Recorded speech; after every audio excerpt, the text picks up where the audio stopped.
G'day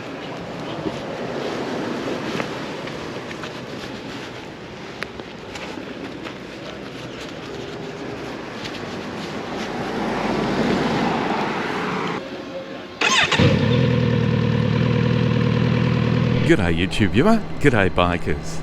I had an interesting comment to my last video about how many bikes is too many when someone suggested maybe I should consider looking at an older bike, something more classic from the late 70s or early 80s, and doing it up as a project in retirement.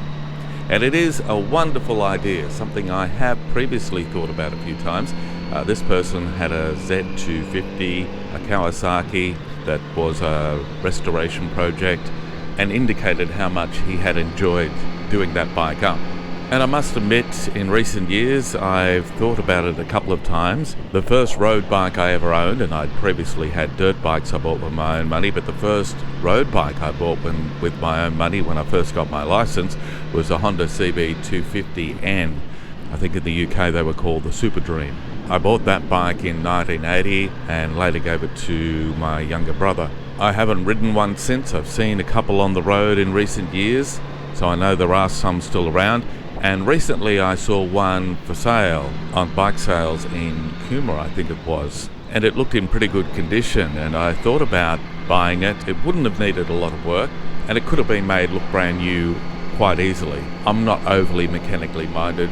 I have tried to fix up an old car before, but lacked the time to do it properly, and I guess in retirement that would give me the time to do things myself, or if I can't, get someone who knows what they're doing to do that part. In recent years I've also thought about finding a TS185, the popular Suzuki two-stroke trail bike from the 1970s. Mine was a 1974 model. Again, doing it up for nostalgia reasons, and to also enjoy riding it because I really miss having a two-stroke in the garage.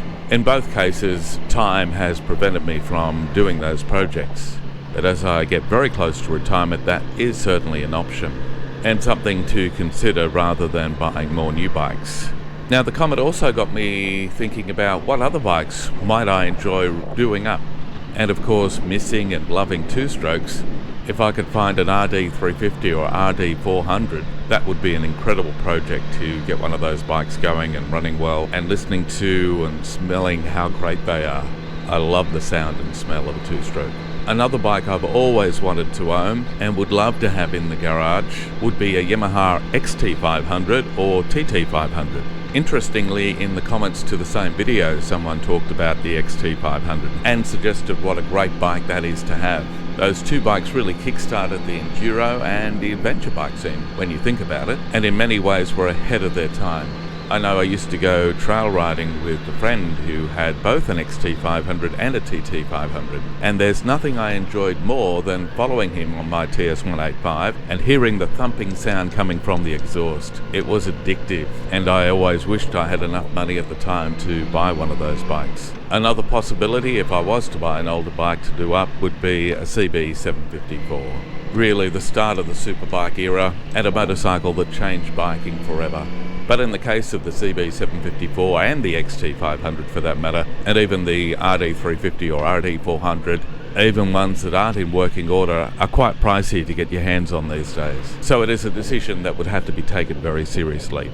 Now, in saying all that, I would love to hear from people who have a project. What bike is it? Why did you get it? How long did it take? And how satisfying was it to get the bike back on the road? And for those like me who haven't but have definitely thought about it, if you were to get one bike to do up and spending the time to bring it back to its glory, what would it be? What would you choose and why? Really looking forward to reading those comments, and I'm sure when I do there'll be other bikes I think, oh, maybe I should consider that. Anyway, leave your comments below. Also, if you enjoyed this video, please give it a thumbs up. And if you haven't done so already and would like to be alerted to future videos I post, please consider subscribing to the channel. I hope you're having a fantastic day or evening, and until next time, happy motorcycling.